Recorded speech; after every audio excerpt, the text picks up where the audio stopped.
Welcome, everyone.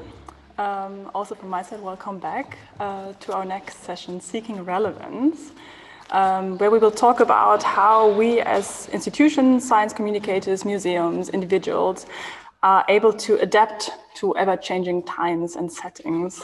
So if we look at the current time, we have topics like the climate change, we have social movements that are actually changing the way we perceive the world, especially this year was a very strong one.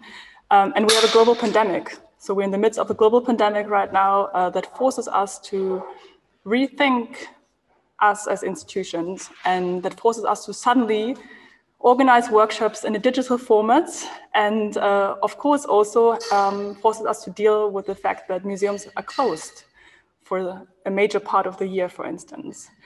So we are asking ourselves, how are we able to still connect with our audiences if the setting is changing around us all the time? So we are having three very exciting different insights in science communication. And the way that the three people we are inviting to the panel discussion today are communicating science and collections themselves.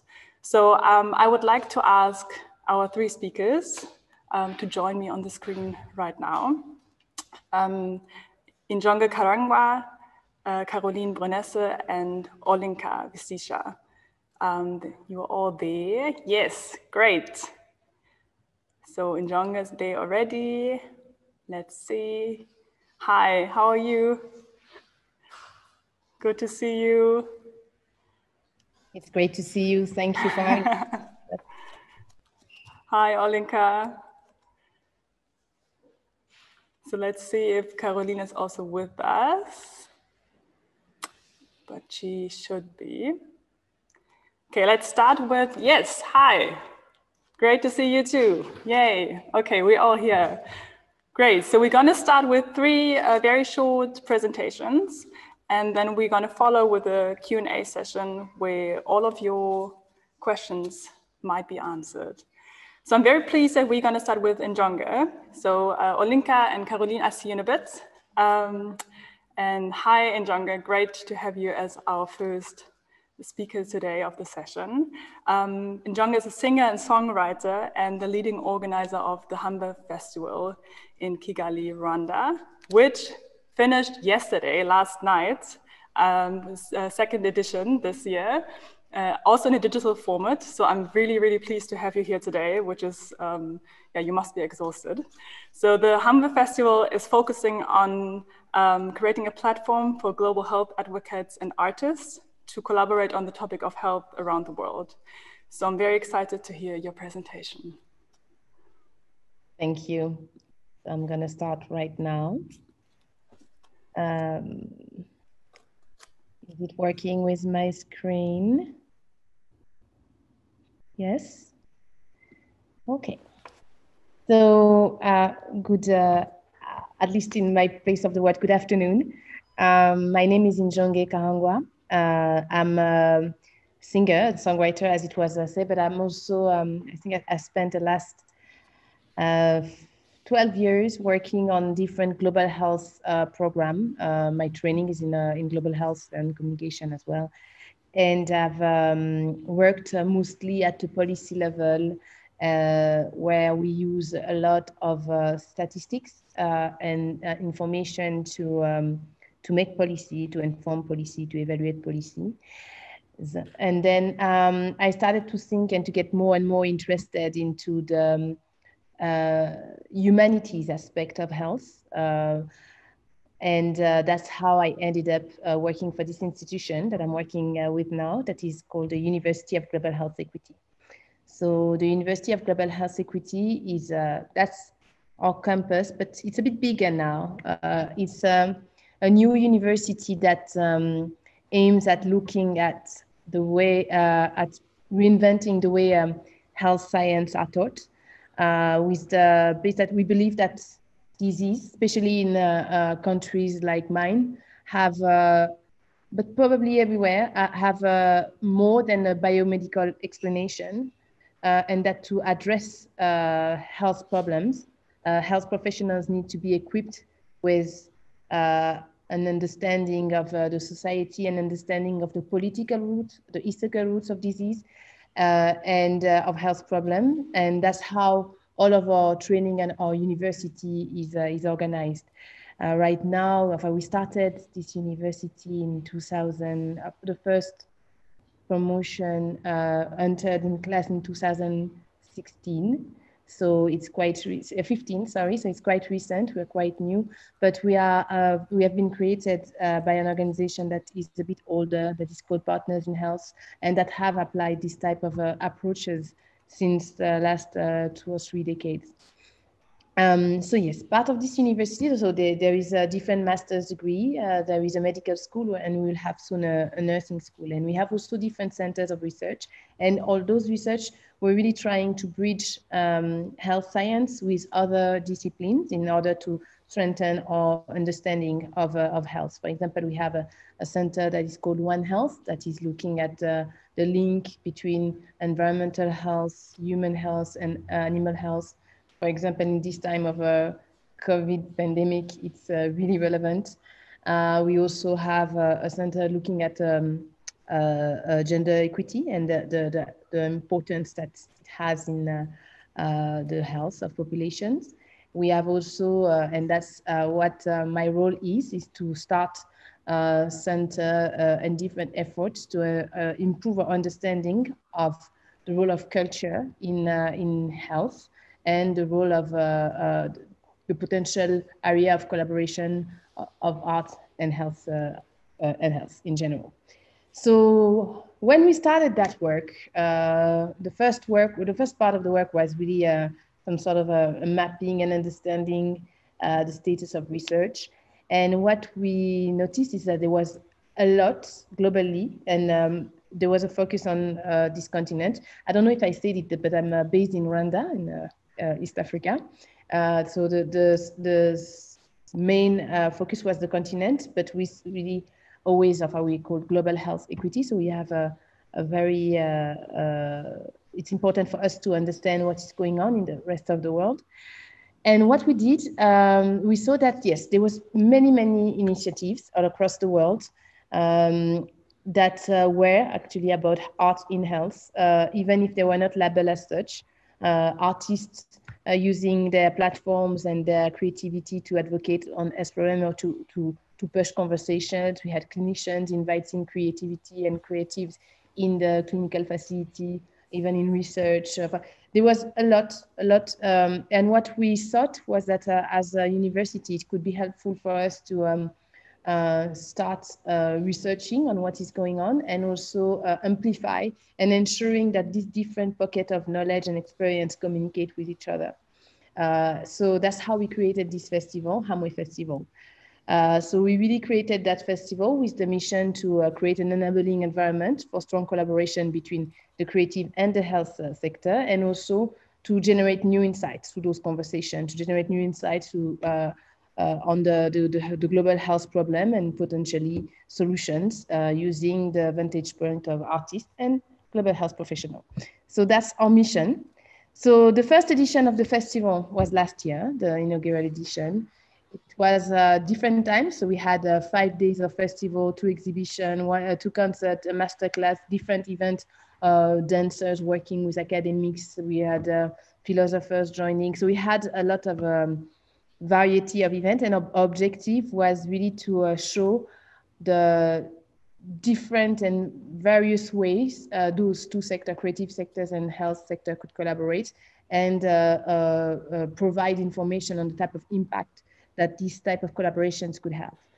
And we were really surprised. We got a lot of participation. People were extremely curious about this, and participation on all type of the public, but also different various stakeholders. And it's also part of our approach. We think that we call Hamwe a public engagement project. So we really want to disseminate research, but also have a conversation at the largest level possible. So that's we tend to try to partner with different type of stakeholder. And that's, for example, on this slide, what I'm showing is like, for example, here it's our Minister of Culture here in Rwanda. We have, you see, youth group that attended one of our exhibition. This is Yagazi Emezi. She's quite a renowned documentary photograph, Nigerian based. We have dancers, local artists, but also here it's a local artist with someone from the University of Hong Kong that is actually researching on the same type of questions that we are asking ourselves. So really our platform is a platform where we try to invite the largest number of people from different level of expertise, policy, activists, artists, researchers, clinicians, and we believe that putting all this perspective, this variety of perspective, expertise, and also geography would create an interesting conversation from which can emerge new insight solutions. So that's our approach. After that, yep. Now we're coming to the second edition of Hamwe. So this was actually less. It finished yesterday. We had 5 days of a festival online. If you're interested, or what we did is still on YouTube. I really encourage you to go visit. So this is yes, our visual. So this year we had a different approach. We choose to explore a theme and to go a bit deeper in a theme. So the theme was mental health and social justice. And what we did, why we choose this theme is, so I'm a Rwanda national, and our university, the first campus of our university is based in Rwanda.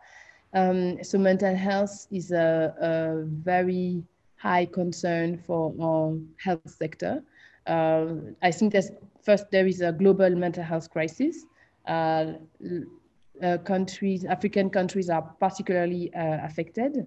And my country is particularly affected also because of the trauma residing from the genocide committed against the Tutsis in 1994. And there's more and more evidence that there is a transgenerational trauma. So we have a youth that is really at risk of being affected by mental illness and disorder. And there's like maybe in many countries, a lot of stigma and work that needs to be done to equip these youth to address this situation.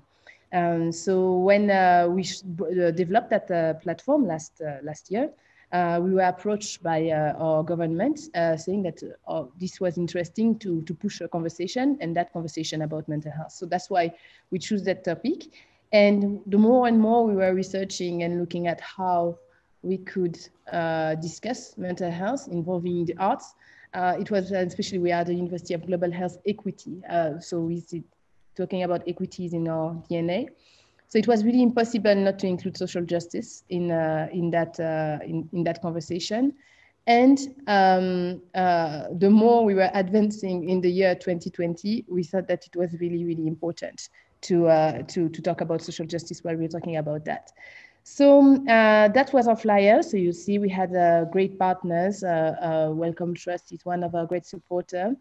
And we did it online. So one good thing about going online is that you can really be global. There are other difficulties. I'm sure that my colleagues from the museum know that. But it's really interesting to create new connections, and when I was saying that we want a platform where various perspectives connect, that we were able to do. So we have more than 60 participants and people from the 5 continents. So the conversation were really interesting. We could learn from people in Japan, in India. And so it really helped in making a stronger conversation and a lot of learning. So the conversation was really interesting. So we are online. So we engaged on Zoom and also on our platforms. So that's how it was organized. And so that's some of the early pictures that I could gather of what happened in the past 5 days. So you see that We had different artists, local artists, we had international artists, we also had academics, and again, same strategy. We tried to engage the largest number of people that could have a perspective that could make the conversation stronger. We're trying to always stretch. And that was, so for example, here is a local artist that talked about the importance of decolonizing mental health systems.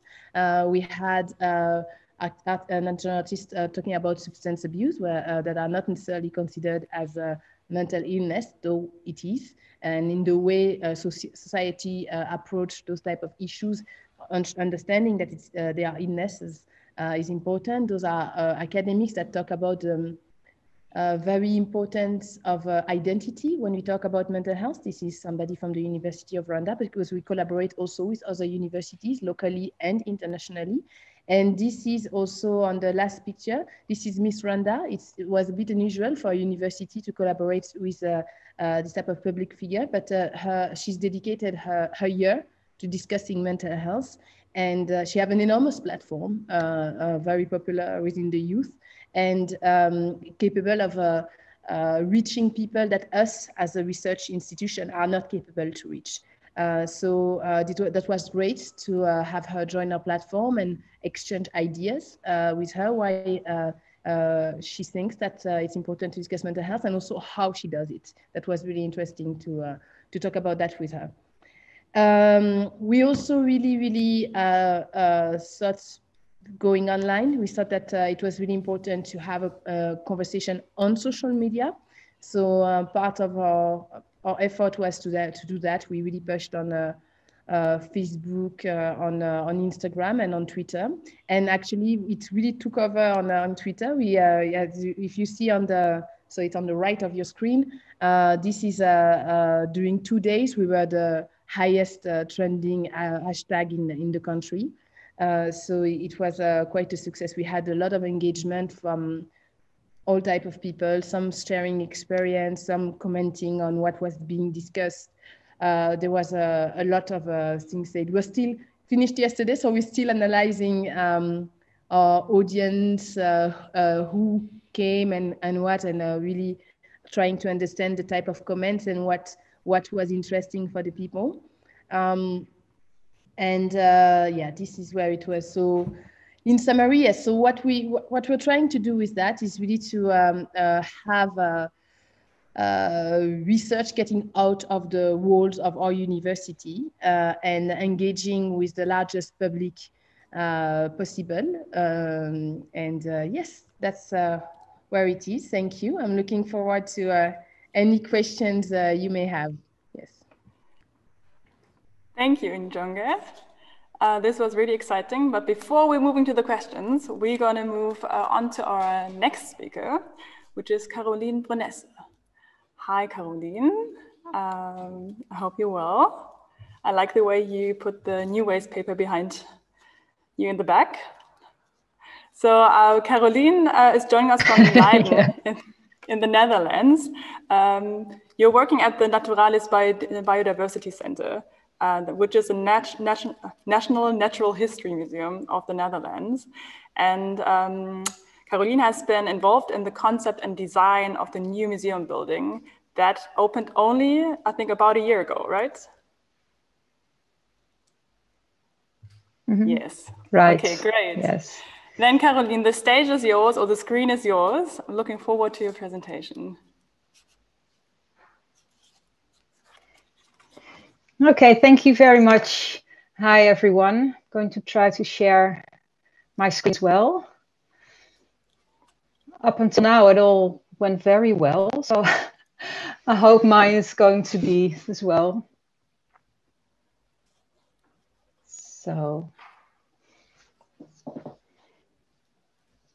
is this okay, Meryem? Yes, this is great. Okay, good. So hi, welcome everybody. So my name is Caroline. I'm calling in from the Netherlands. I work at Naturalis, Naturalis Biodiversity Center. We're based in Leiden, and we are the National Natural History Museum of the Netherlands. This is our building. We only had this building since 1 year because, like Meryem said, we did a very large project in building a new museum. Here in the middle, you see our collections tower, and that holds about 42 million objects. And there are also some storage rooms around it. But with this collection, we are in the top 5 of the largest natural history collections in the world. And on the right, you also see our laboratories and our offices. And they are offices and working spaces for our scientists. We have about 120 scientists who work with us on biodiversity. And also there are a lot of, yes? Just a minute. I think your presentation is not moving through the slides. I think only now the slides are starting to move. And your video switched off, but that might be on purpose because of the internet connection. I'm not sure. It's just what I see now is the picture of our building. Yes, now we can see it as well. Yes? Yes, just move forward. Okay, Thank you. Okay, thank you. Just continue to, I was just telling about our collections tower in the middle of our building and our offices on the right. And we also have a museum, which is the building on the left. And it's only just opened last year. Now, I'm head of the exhibitions department, and building a new museum really gave us the opportunity to think about building a new building and to think about how the public would move around it, what would be the themes for our new permanent display, what would be the objects, what would be the look and feel. How a target group, you would just think about everything really. And we worked on it, I think, altogether for about 10 years. And I was involved for the last 9 years. So it was a great project to work on. And this is a picture from the opening day 1 year ago. Naturalis, we aim on, for the target group, on having many families. And so we wanted to make a family museum, and which is not a children's museum. In Naturalis, we hope to welcome families with parents or grandparents, together with children. So the social part of it is really important. We also like to welcome a lot of families who would normally not go to museums. These are people who would normally go to a theme park or to the zoo maybe, or to the beach, but for them it's not really very normal to go to museums. But we did a lot of research beforehand and tried to ask them if they would be interested in going to Naturalis, and they would certainly be interested to go there because nature for them is very interesting topic, and it's also very easy to discuss with their children because nature is, unlike art, for example, something that we all know a little bit about. So we wanted to make a museum for a very broad family group. And so on the 1st of August last year, we opened the museum, and that was a really exciting day because, if you work on making a new museum for about 10 years, now these new visitors come in, and you really hope that you've done a good job, but it's always a kind of a calculated risk, of course. A few days before this opening event, we already had a sort of a sneak peek for our staff. And that was the first time, at least for me, to see if, if we succeeded, if we did everything the way we wanted to do it. And I gave a guided tour to 2 of our staff members, 2 lovely ladies who work at the reception. And, they're not biologists, they're not scientists, they are mothers, and they hadn't been in a new museum whatsoever. So that was like first test. And I brought them into our dinosaur gallery.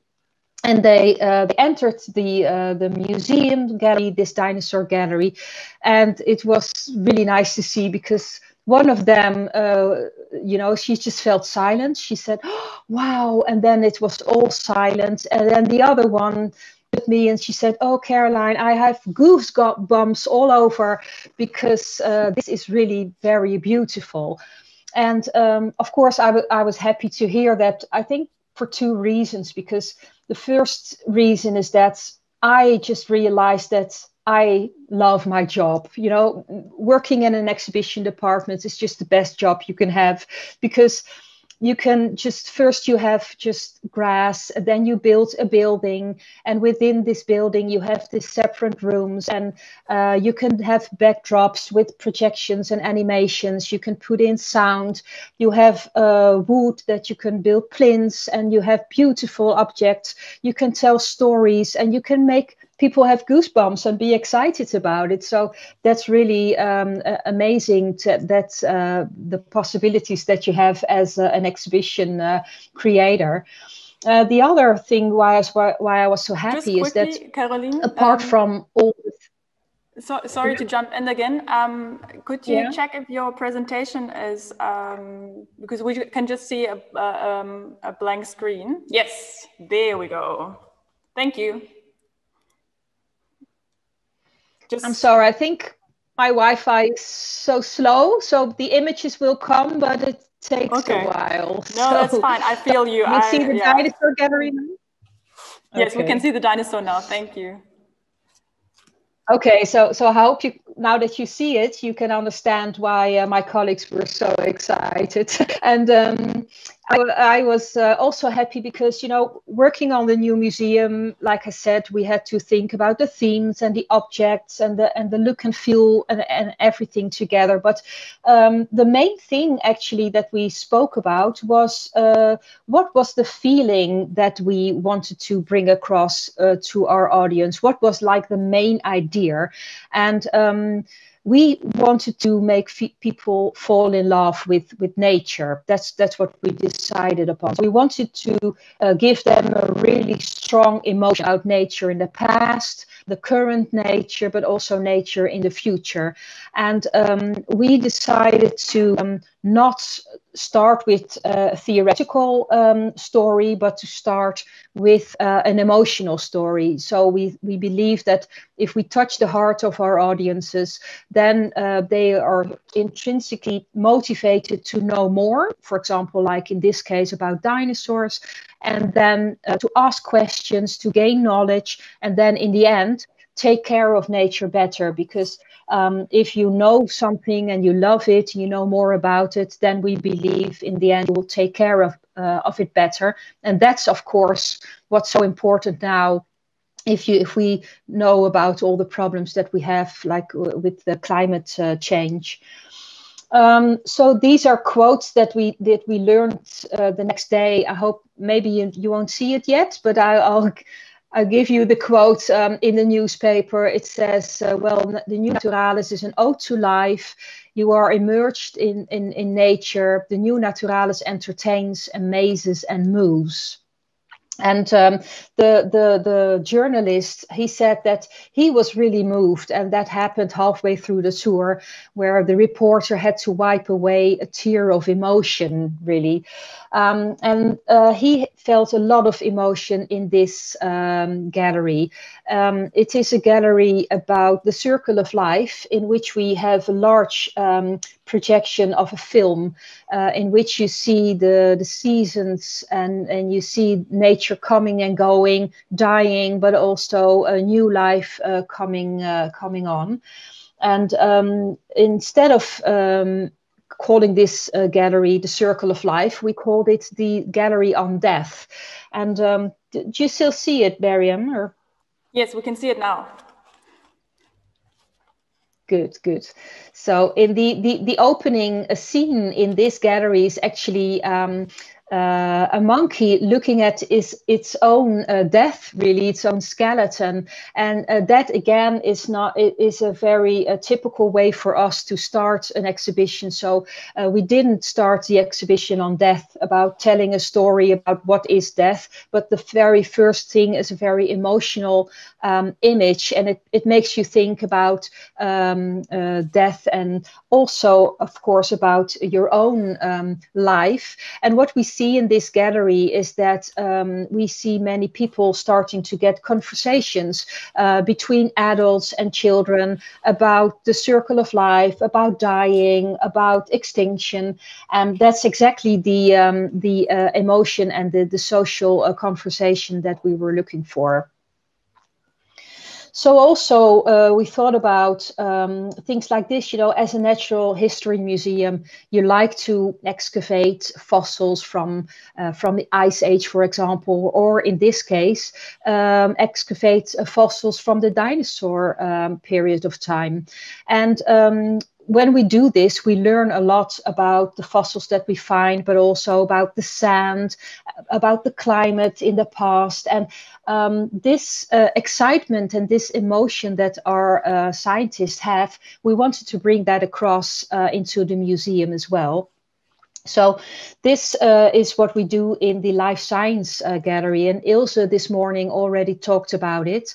Here you see Matthijs.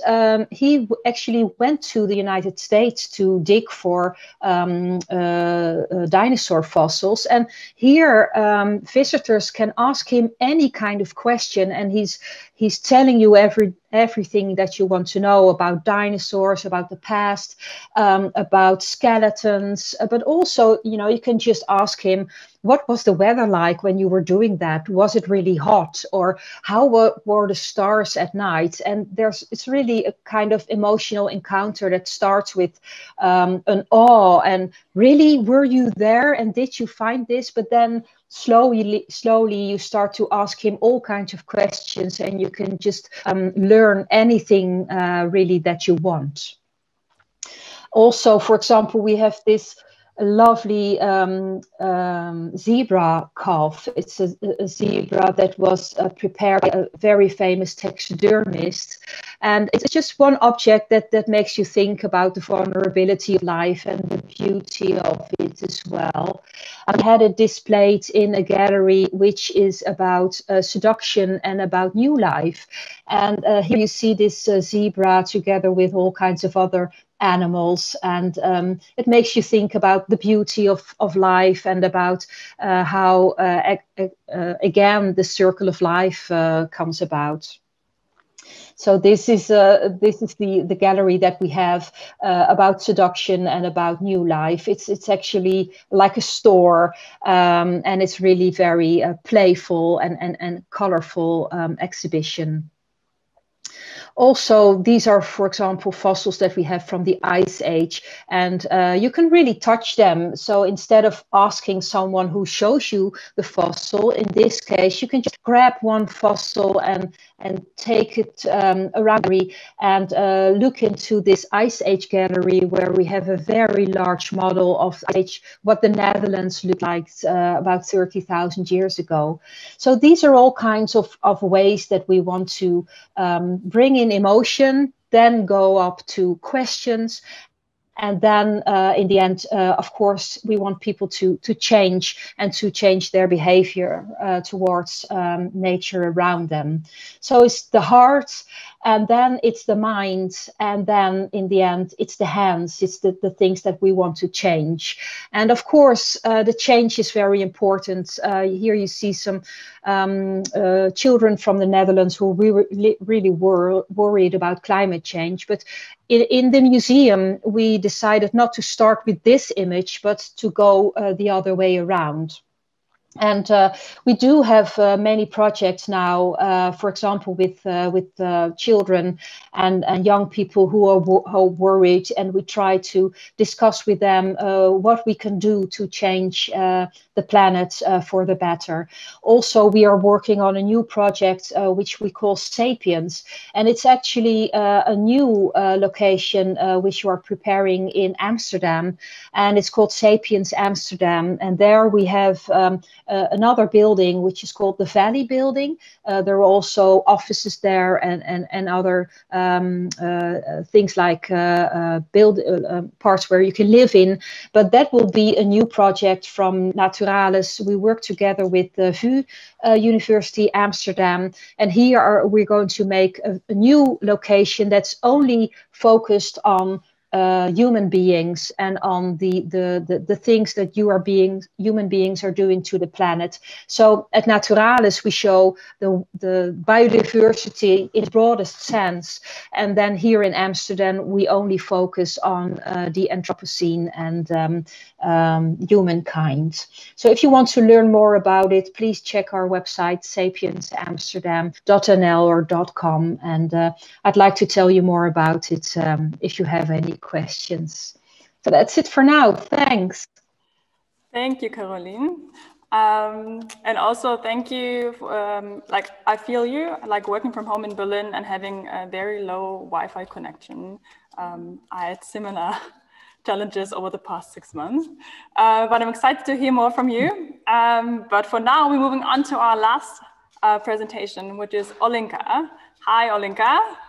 I hope you're well. You need to unmute yourself so we can hear you. Yes, great. Hi. Hi. So Olinka is the founder of the Museum of Broken Relationships in Zagreb, Croatia. And now I'm going to quote a bit from what you said about the museum, which I think is very touching. The Museum of Broken Relationships is a physical space created with the sole purpose of treasuring and sharing your heartbreak stories in symbolic possessions. It is a museum about you, about us, about the ways we love and lose. And I think this is such a nice framing for a very different kind of collection. So I'm really looking forward to your presentation. The screen is yours. Thank you very much. I'll try to share my screen right now. So let me see. Basic desktop. And this is my presentation on. I have to come to the beginning. Full screen, enter full screen, and let me see. Can you see the presentation? Yes, we can see it clearly. Thank you.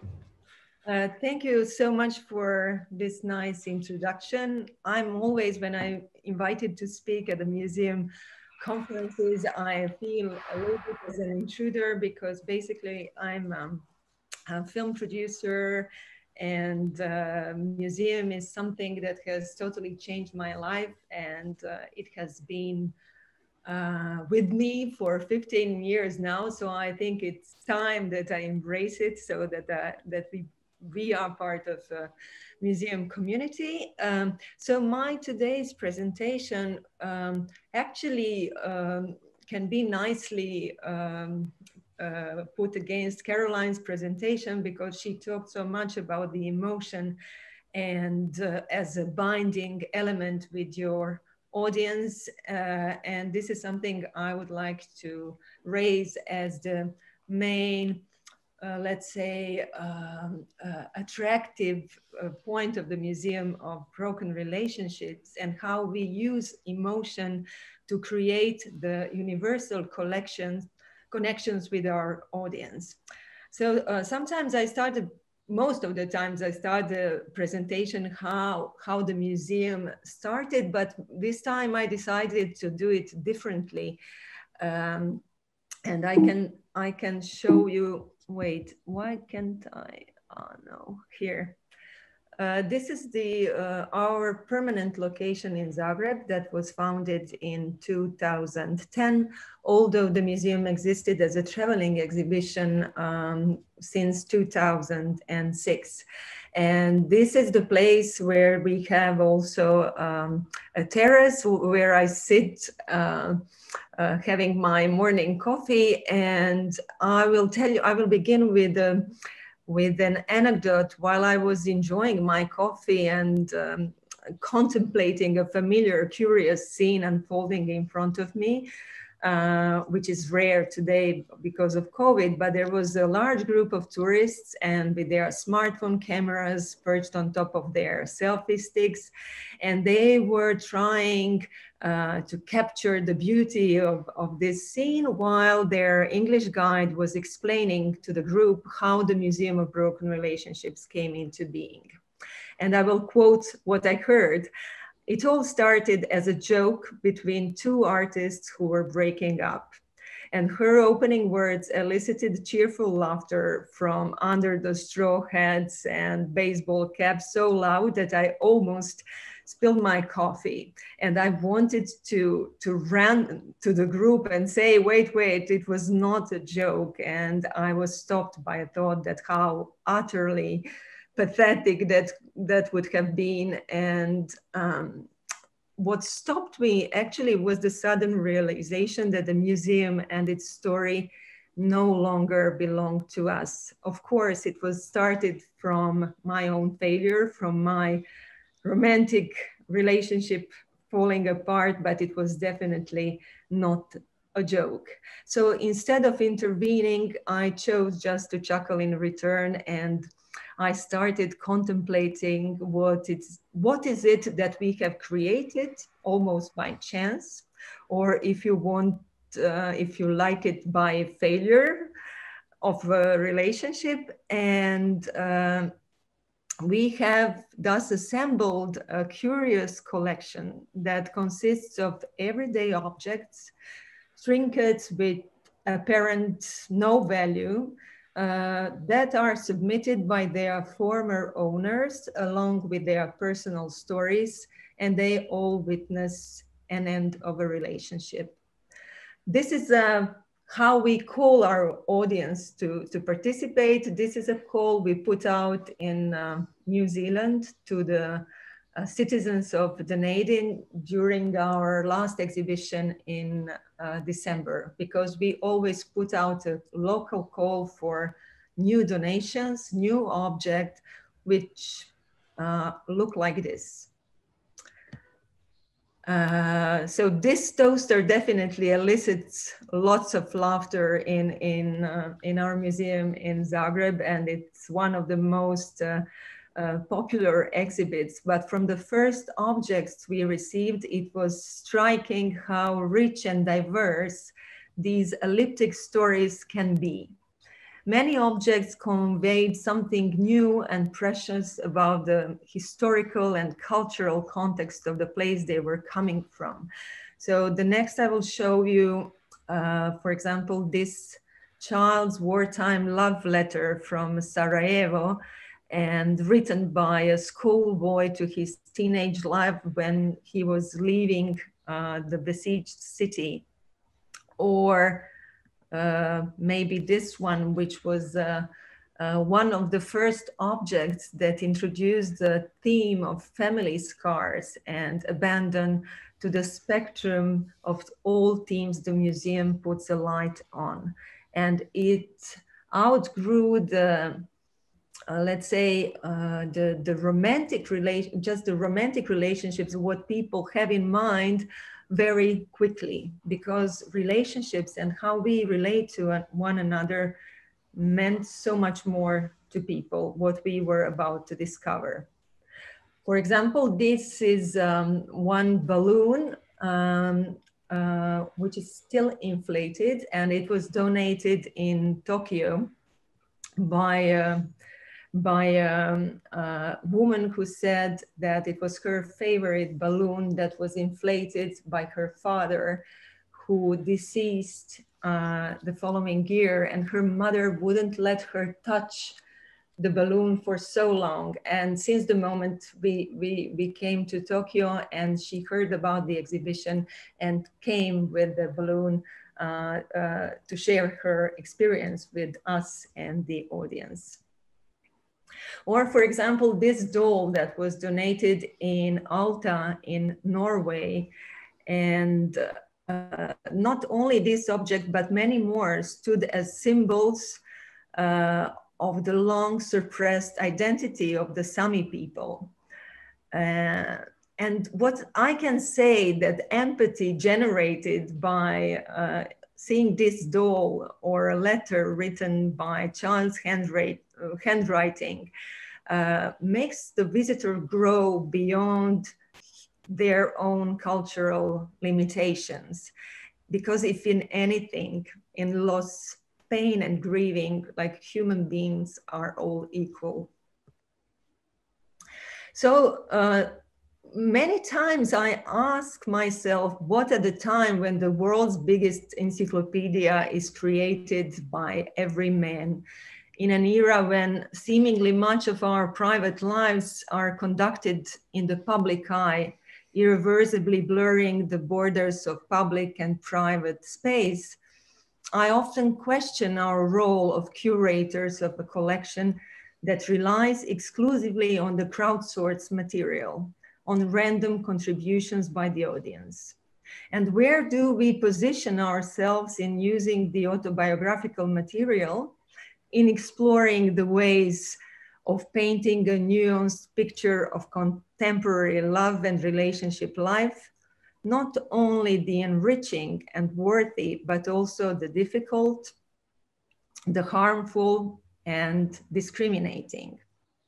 And what are the challenges and risks of our endeavors, and how we tap the power of personal objects, conflicting emotions, in order to stay relevant, that is to involve and connect visitors in meaningful ways across growing divides of class, community, and culture that unfortunately too often seem to define our world.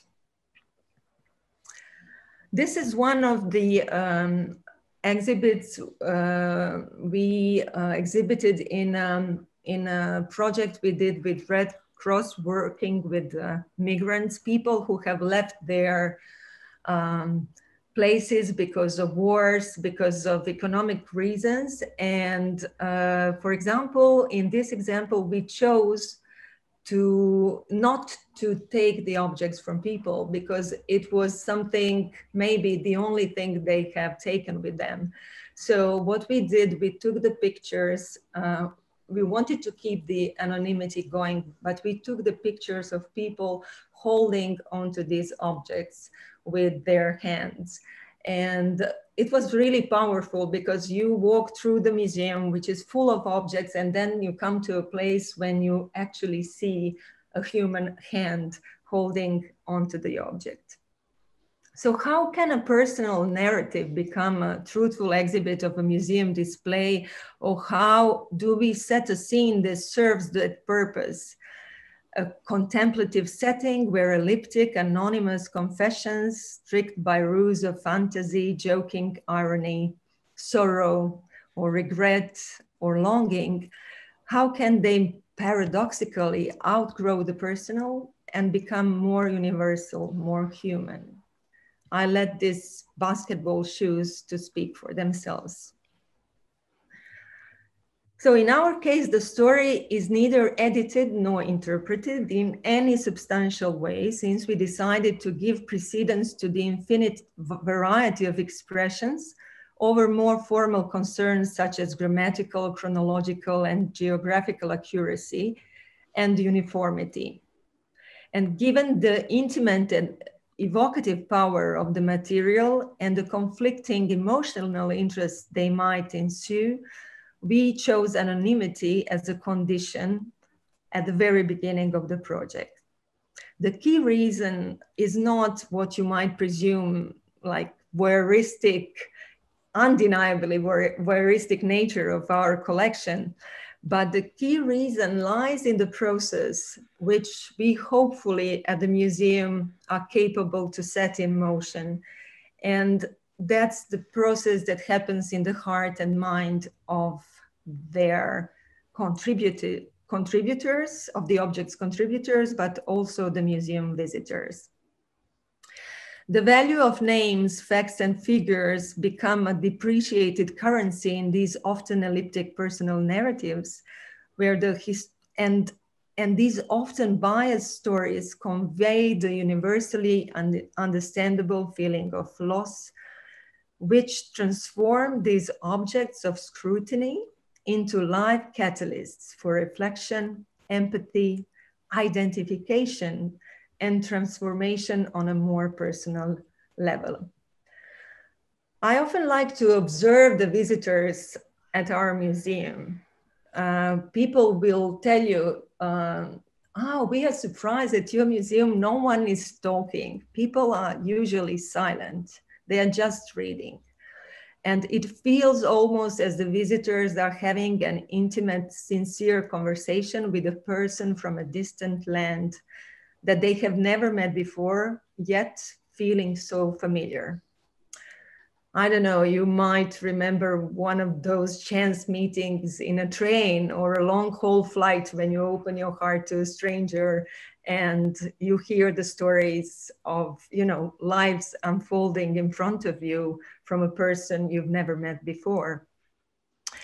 So I think that the process like this happens here, that the person, without even physically being there, a person represented by these objects, takes you by the hand to an empathetic journey down your own memory lane to the depths of the human heart. So that you don't, there are like scenes like this also, like, because it's a public space, you don't, of course, this museum blurs the limits between the public and private space. So sometimes it's very populated, but the silence still rings. I could have never, ever, for example, this is, for example, the scene from Toronto in Canada, because our museum is alive as a permanent collection, but it continues to travel, to go towards local communities, to people, to different places. This is a harborfront center, a cultural center in Toronto, Canada. And this is, for example, the confessions of the audience we collect during the exhibition each time. This is how it looked in Canada. So I could have never ever imagined, even in my wildest dreams, that I would be one day placing this object, a Muslim prayer mat or a stiletto shoe from an ex-prostitute to the sound of organ in the oldest church in Amsterdam, which was one of the also most unexpected places for our museum to pop in. And not only did it happen, but these objects literally became part of the church service during the Sundays before Christmas, because it's an operating church, thanks to the universal power of their stories. In curating these objects, we rely less on the principle of interpretation and more on it's almost a literary procedure of composition, questioning, shedding light in order to transform the inanimate objects into something live, something which incites into cultural learning and transformation. So if I can say, I see the Museum of Broken Relationships as an example of a contemporary contact zone that preserves individual stories from sinking into general societal processes through the live encounters, through sharing that takes place between the visitors and observers and the exhibits, the storytellers. We create the unique narrative of hybrid authorship, somewhere between the documentation of everyday life and its artistic sublimation, prying voyeurism and cultural anthropology. And maybe one of the confessions left at our museum, which I really like, because it seems our museum curates not the stories of the past, but also the wishes, the imagination, the dreams of the relationships and things that never happened. So one very young girl left a confession that you can see on the screen. I'm 20 years old and have never been. Is it weird? I kind of want my first real one to end up in the Museum of Broken Relationships. I see a museum as a place, as a celebrates those moments when we truly meet one another, no matter how short, how distant in the past they can be. As Dražen, the other co-founder, likes to say, Museum of Broken Relationships is a museum of love, just upside down. And it can provoke, definitely, and I've witnessed that so many times, so many unexpected cathartic rituals and bereavement support to the museum's role in society. And it can speak about our individual traces, our intentions and love that we as individuals and as humanity live in the world. Thank you very much. I hope. Thank you, Olinka. I hope I wasn't too long. No, it's fine. I just negotiated a little bit that we get a bit of extra time here, so that's fine.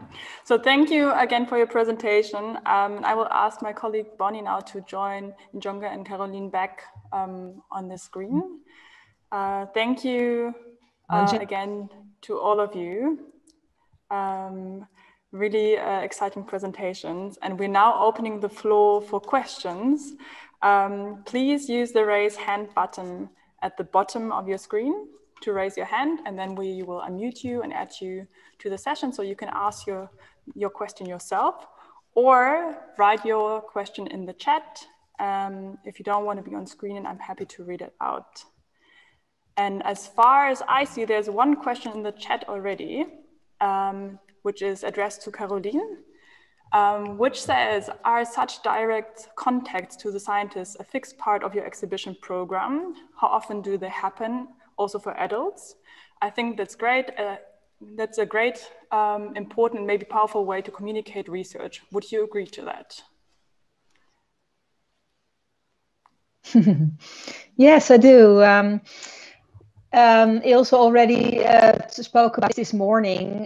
It's about opening up, and it is a permanent part of our exhibition, but it's only in the Life Science Gallery. So we have, it's not only, we have a few other galleries where you can meet our staff, and they will tell you anything you want to know, but so specifically the scientists who work in a gallery, and they're basically just doing their job. I mean, like Ilse already said, it's not a show they put up there. They're just doing their job in front of the scenes instead of at back of house. So it is a permanent part of our concepts, and it works really well.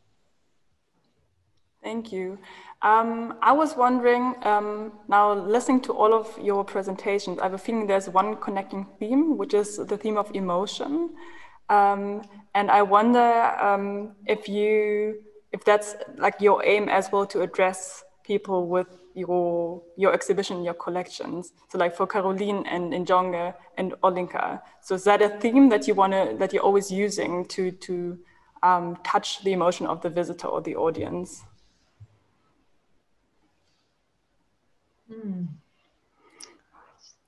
I think for me, it's not a theme, but it's a way of living, maybe, or a way of moving all the information that we have to the audience. So I think it's the best way to if you touch people and then they open up and then they want to know more, and it really then it also relates to themselves, to their own lives, and they then you can start. So it's like a starting point, really, for us to tell stories and tell our scientific stories. Okay, great. There are lots of questions coming in, so let me just read out another question for Olinka. Why would a museum of successful relationships be so much less interesting or popular? Well, I don't know because I haven't made one, but maybe I can put the question the other side around. Why is the Museum of Broken Relationships so popular? Because I think when there is something, there are these moments in our lives that are kind of like cornerstones when they can be in, individual private lives or, in history, like wars, like something when nothing is the same as before, like you turn the new page. And these are really interesting moments, however hard maybe they can be, they're invite for reflection, and they invite you to kind of think about, to stop and think about yourself. Whereas when you are in a happy relationship, you actually you are living it. There's no so much wish to share it. You kind of don't burden your friends with your outpours of I don't know, unrequited love or something. So I think that while we are living, we are like we are living it, and that's enough. But the moment when the memory comes in, and when you are trying to remember what happened, it's the moment where you are trying to rearrange the pieces of the puzzle, and we all do that. And in putting your story down, you kind of try to understand it yourself. So I think this process of knowing yourself is so interesting for people, and you can learn a lot from your mistakes. I don't know. Thanks, Olinka. I have a question for you, Injonge. How do you target traumatic experiences with your events, and how would people contribute? Mm-hmm. Thank you for the question. So I understand well. So what do we do when people share their traumatic experience or if it goes wrong, right? So worry during the preparations in terms of we can do something when we have a proximity with the people, and then we can provide a service or something if there is a problem. But being digital, we have people being in their home, and also people not being in Rwanda. We don't have, for example, a number for a service or a place to talk when in all the countries. So what we did is we didn't went into there are some content that maybe would have been appropriate to discuss if we were in the same place, and if we would be able to support the people in case.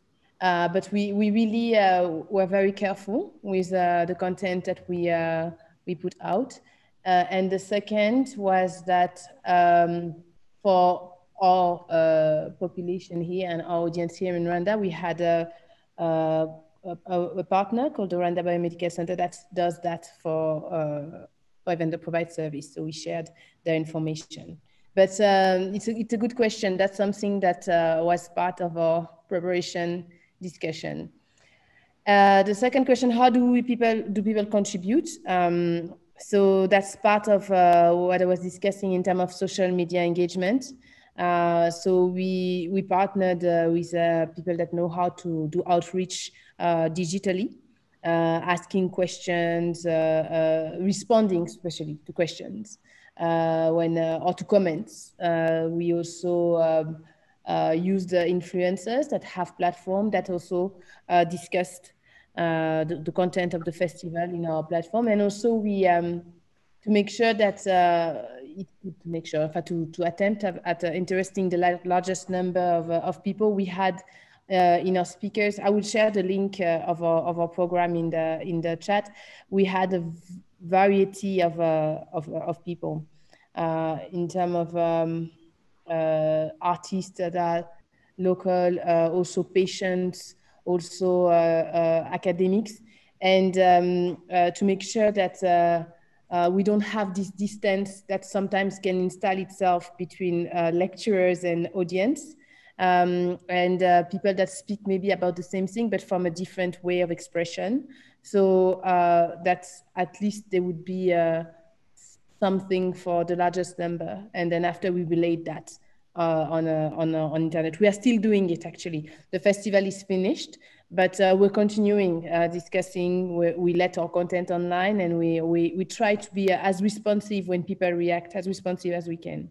So that's how we did it. Yeah. Thank you. Actually, I wanted to add something regarding your questions on emotion just before, and that's also how we really want to.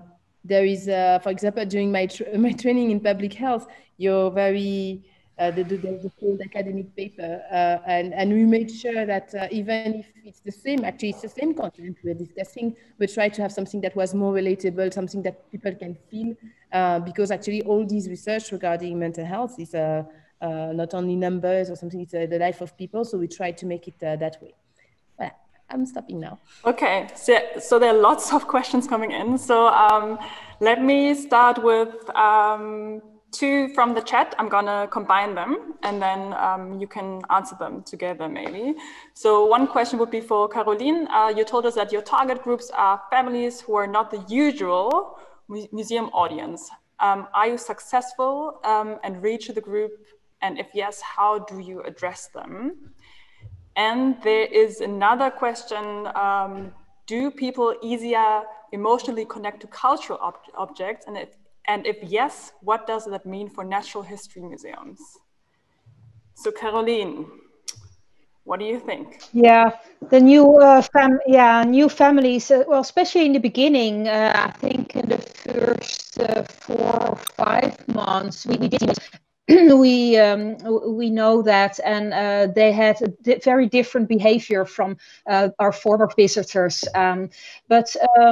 Well, in March we had to close again, so we don't have a lot of figures yet. So we did some analysis of our audience, but we don't know exactly. But yes, we did see that they came in.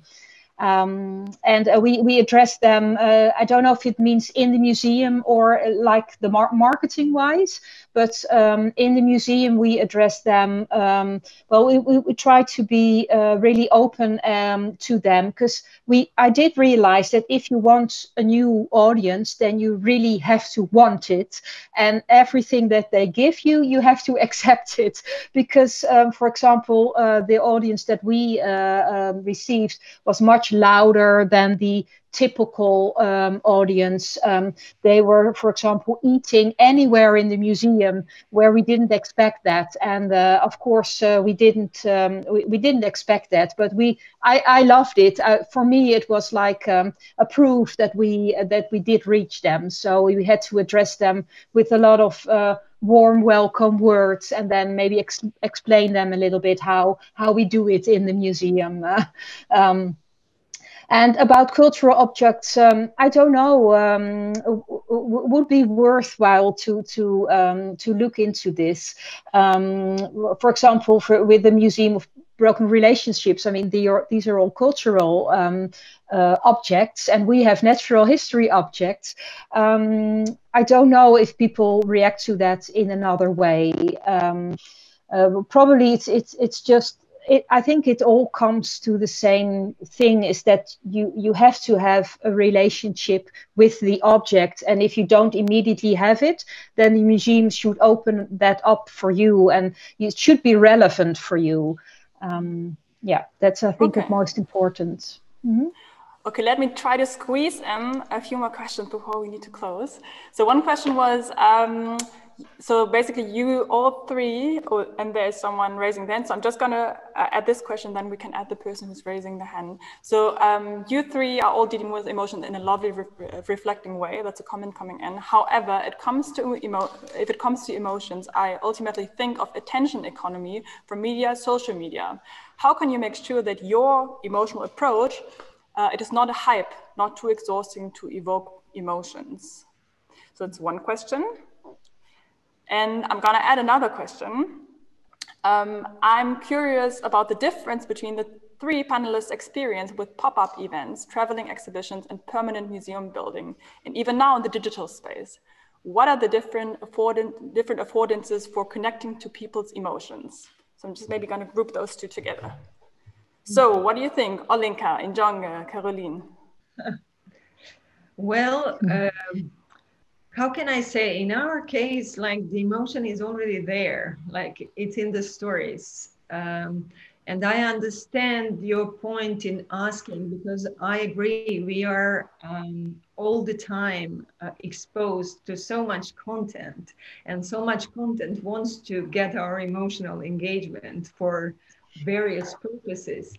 But what we try to do at the museum is, actually, maybe I wasn't so clear in my presentation. We try to present the objects in non-exploitative way. So people often say, oh, it's a small museum and there are like 90 objects, and we never go over that limit, because it's not the point. The individual story, of course, makes the whole experience possible, but we try to think about the visitors when putting these objects together.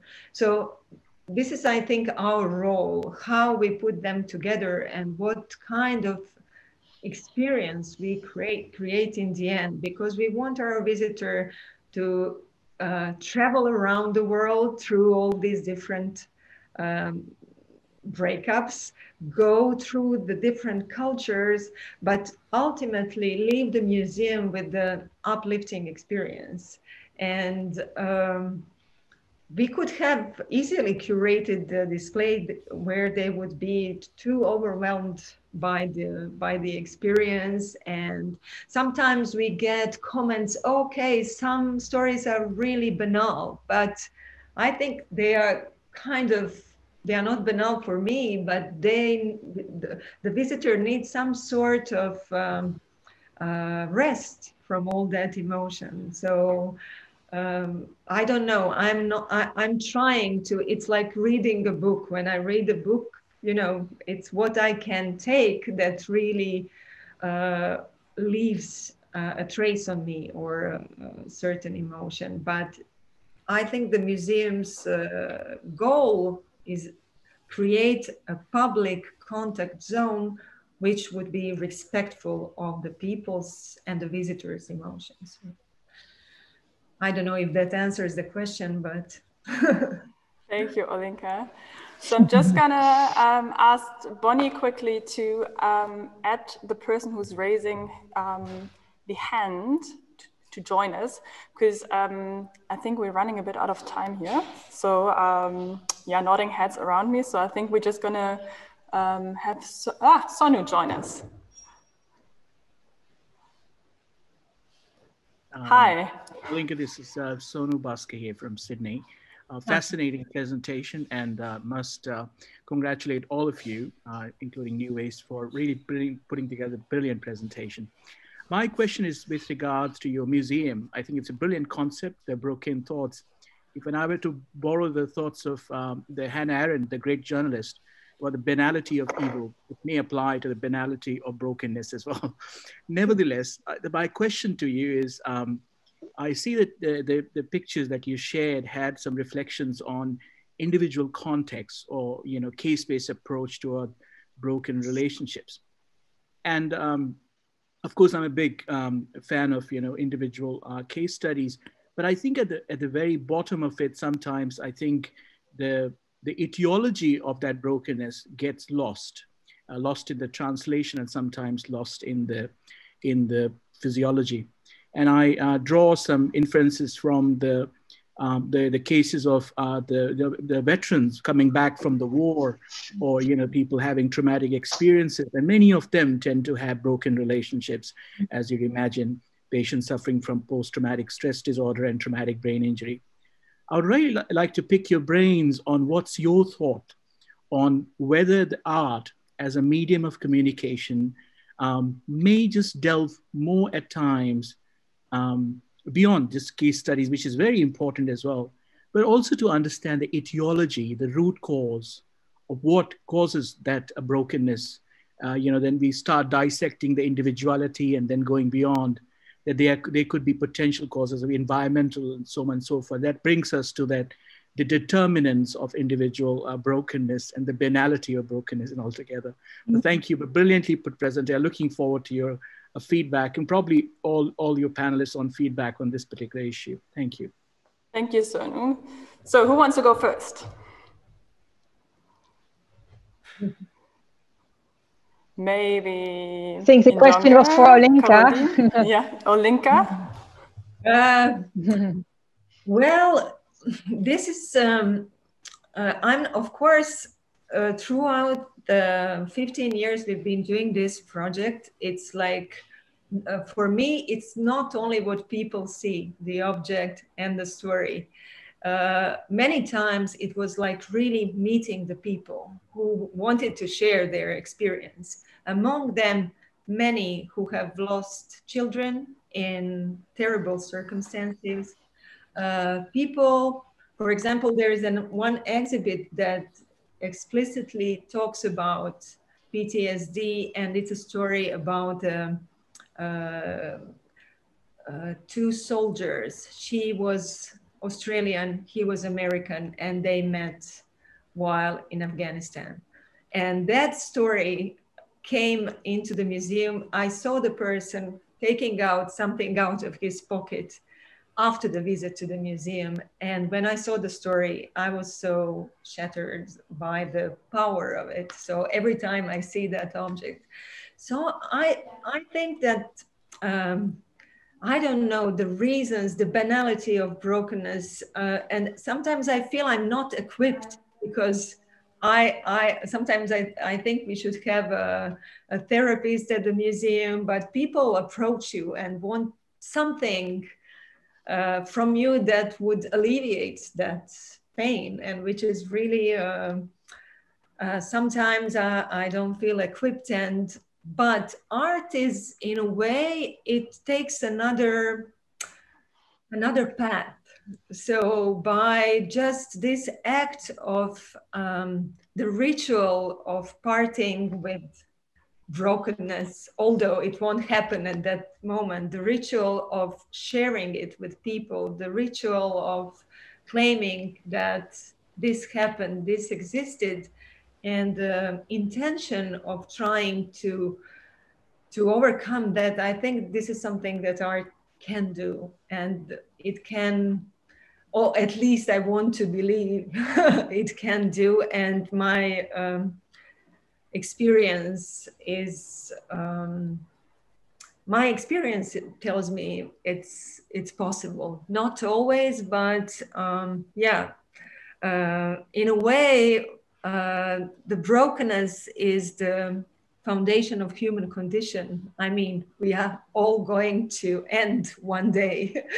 And that human condition is at the same time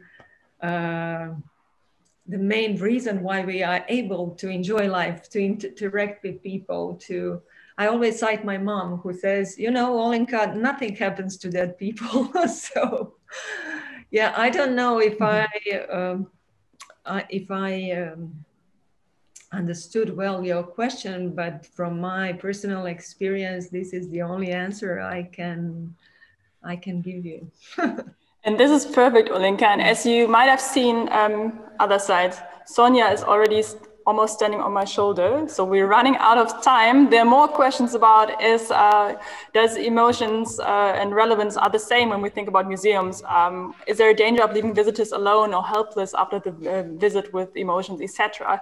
We won't have time to discuss these questions here, but we're moving into the coffee break after this. So if you're keen to join us, we could meet at the Debating Diversity coffee table to discuss all other aspects and questions and anything else that's coming up. But for now, I need to leave. Otherwise, I'm going to start a crisis here in this team. Thank you, Olinka. Thank you, Caroline. Thank you, Injonge. This was great. Thank you for your presentations and your time. And I hope to see you soon again.